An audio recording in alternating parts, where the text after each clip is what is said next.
Nah terus gimana nih biar bisa tenang tadi? Ala bidzikrillah tatmainnul qulub. Tenang betul. Jadi sekarang ini saya banyak di WhatsApp dan saya kan tidak terima curhat.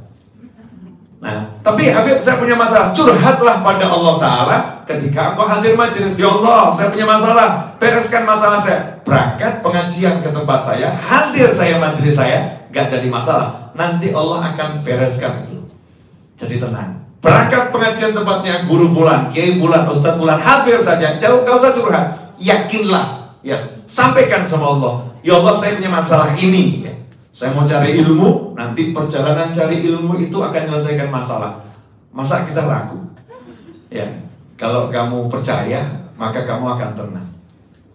Ya, kalau kamu percaya, kamu akan tenang. Ada orang salah, bukan untuk dicaci, dimaki, tapi untuk apa? Untuk dirubah agar jadi benar. Nah, merubah ini ada caranya. Dengan tangan itu jatahnya penguasa. Ada remaja malam-malam berkegaduhan di kampung, ganggu satu kampung. Itu kalau yang merubah warga kampung nanti bisa berkelahi sama orang tuanya. Itu anak saya. Ngapain kamu? Bisa berkelahi sama orang tuanya. Maka warga kampung tadi lapor pada petugas yang di kampung, Linmas, Hansip, gitu kan dia. Kalau di perumahan security, tolong itu ditertibkan. Tepat. Sesuai dengan fungsinya. Itu namanya dengan tangan. Fa'ilam yastati, kalau gak mampu dengan tangan, fabilisani, dengan lisannya. Ya dengan lisannya. Dengan lisan ini tugasnya siapa? Ulama. Orang punya ilmu. Gak semua orang ngomong. Repot ini. Nanti kalau ibu-ibu ahli masak, bahas sholat, kacau nanti. Karena bukan bidangnya. Masa ibu ahli masak nasihatin orang yang salah sholat? Marah itu nanti apa orang yang nasihatin kamu siapa? Nasihatin saya. Kamu bukan ahlinya. Kita minta tolong sama yang ahlinya. Tolong tuh saya lihat di musola ada yang sholatnya salah. Saya bukan bidangnya. Bidang Anda tolong dinasihatin sehingga benar nasihatinnya. Merubahnya itu pakai ilmu. Karena nggak semua orang menyampaikan kebenaran jadinya benar. Bisa menyampaikan kebenaran jadinya runyam. Ya jadinya salah karena nggak tahu cara menyampaikan kebenaran. Menyampaikan kebenaran itu ada ilmunya sendiri. Kalau nggak mampu, wah saya bukan ulama, saya bukan ahlinya, saya juga bukan penguasa, tapi ini kemungkaran nyata harus dirubah. Gimana caranya? Fabi qalbih, pakai hati. Pakai hati itu apa? Angkat tangan. Allahumma, ya Allah, tolong jadikan dia orang yang baik. Ya Allah, tolong jadikan dia orang yang mulia. Ya Allah, tolong jadikan dia orang. Ini yang paling penting.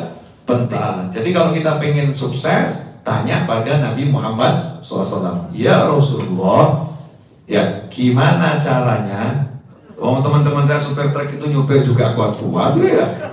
Nyupir truk aja kuat, masa kita nyupir mobil sedan, mobil yang lebih enak dari truk aja kok banyak berkeluh kesah. Naudzubillah min dzalik. Saya tuh kagum sama teman-teman saya supir truk itu. Masya Allah itu, nggak mudah tuh nyupir truk. Kalau nggak ada supir truk tuh ibu, makanya kalau lagi nyupir ketemu truk itu hormati. Kalau nggak ada supir truk, kalian nggak akan makan. Betul, beras nggak akan sampai ke kalian. Semua ini minuman nggak akan sampai kalian. Bisanya nyampe gara-gara ada yang mau nyupirin truk, namanya supir truk. Jazakumullah khairan. Terima kasih untuk semua supir truk yang ada di jagat raya. Insya Allah. Lanjut. Saya bilang, kok jadi tenang, jangan tenang bu. Maksudnya jangan diam maksudnya, nyantai aja. Sampai di mana tadi? Betul, jeli udah. Sampai di supir truk. Sebelum supir truk apa tadi?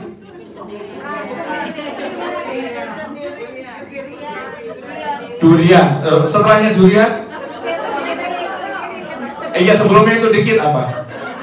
Saya kalau ceramah nggak pernah mikir, ngomong saja. Nah, udah ketemu insyaallah. Jadi kita nggak akan sampai kepada Allah kecuali lewat Nabi Muhammad SAW.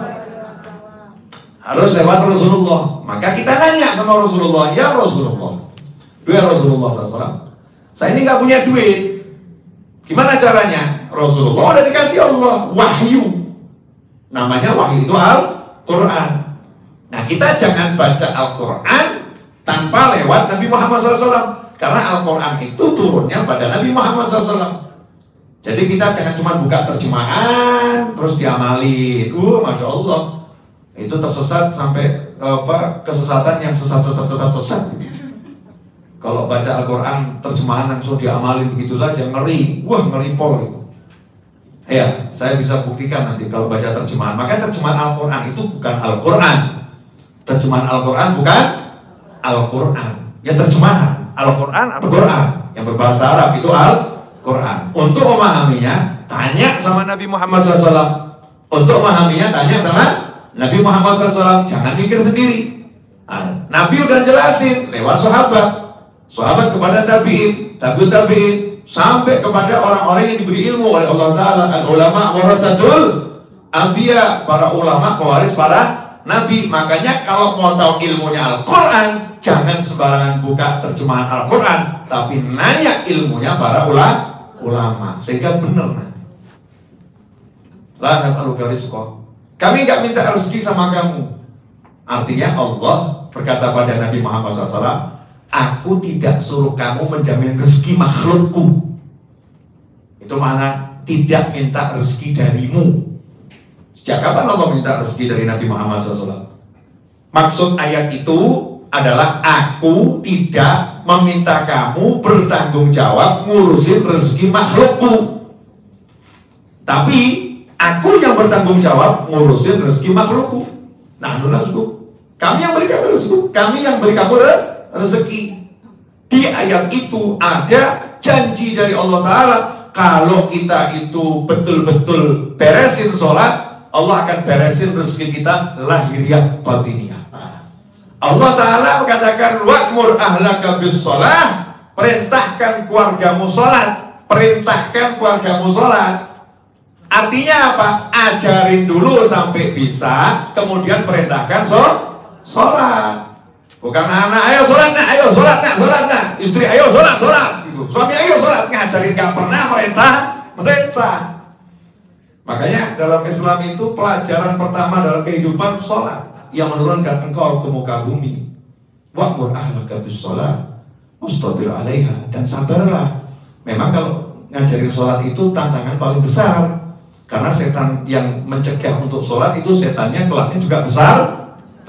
Itu janjinya setan. Kami akan palingkan hamba-hambamu dari jalan yang lurus, dari sholat, kecuali hambamu yang kau ikhlaskan, ya Allah. Semoga kita termasuk di dalamnya. Akhirnya gitu, noleh. Ngapain? Mau kemana? Surga. Nanti dulu, saya mau dibakar neraka, kamu ikut saya. Kata suaminya, nggak mau. Istrinya potret sama Allah. Ya Allah, ini suami saya nggak pernah ngajarin saya sholat, nggak pernah ngajarin saya nutup aurat, nggak pernah ngajarin saya nutup aurat. Bahkan kalau saya itu nggak berjilbab, pergi sama dia senang. Kalau saya berjilbab dimarahin, ya Allah, ini yang masuk surga enak-enakan, nggak boleh ya Allah, biar dia ikut sama saya. Malaikat datanya gimana? Betul ya Allah, Allah kan semua sesuai data, sementara Allah maha mengetahui, karena Allah pengen semuanya by sistem. Ya, by sistem. Bawa dia ke neraka. Suaminya udah jalannya ke surga, diseret sama istrinya ke neraka. Sudah di dunia ruwet, di akhirat ruweti pula. Ini istri yang bejat, istri yang gak solihah. Beda dengan ibu-ibu, ini wajah-wajah insya Allah solihah. Amin. Yang model begini ya insya Allah jannah ya. Amin. Kalau yang model begitu ya semoga diampuni masuk surga. Amin Allahumma amin. Kita pengennya nggak ada yang masuk neraka. Tapi ini loh, ilmu sholat, anak kita kok nggak sholat dibiarkan. Kalau nggak sekolah dihajar. Sekolah nak, sekolah. Waktunya online, kamu terlambat nak. Subuh nggak dibentak. Sekolah dibentak-bentak, subuh nggak dibentak. Kesian, barusan tidurnya. Capek. Orangnya hadir juga. Kita ini loh, kita gak usah ngomong orang lain. Saya lagi ngomongin diri kita sendiri. Sholat. Makanya ketika orang nuntut kenapa rezekiku, kenapa hidupku, kenapa, kamu cek dulu yang paling dasar. Yang paling dasar dulu, nanti baru cek yang lain. Saya kalau servis mobil, ya, itu yang paling penting. Saya bilang sama bengkelnya itu, tempat servis mobil, tolong cek itu kanvas remnya, tolong cek bannya, ya, kemudian tolong cek olinya, baru kamu cek yang lain. Kan begitu. Yang urgent dulu. Orang itu kalau ke dokter yang dicek pasti nafasnya dulu. Betul kan ya? Nah, nafasnya lancar nggak nih? Waduh. Oh coba baru cek ya jantungnya dicek nih. Kan nafas sama jantung jadi satu itu. Cek pakai alat lebih jauh. Sholatnya gimana? Makanya nanti orang di kuburan itu nggak dicek puasanya. Ngapain malaikat repot-repot ngecek puasa kita? Cek zakat kita. Kebanyakan yang harus dicek. Allah buat sistem, malaikat cek sholatnya. Kalau sholatnya baik, yang lain nggak usah dicek, langsung bawa ke jannah. Kalau sholatnya itu jelek, yang lain cek.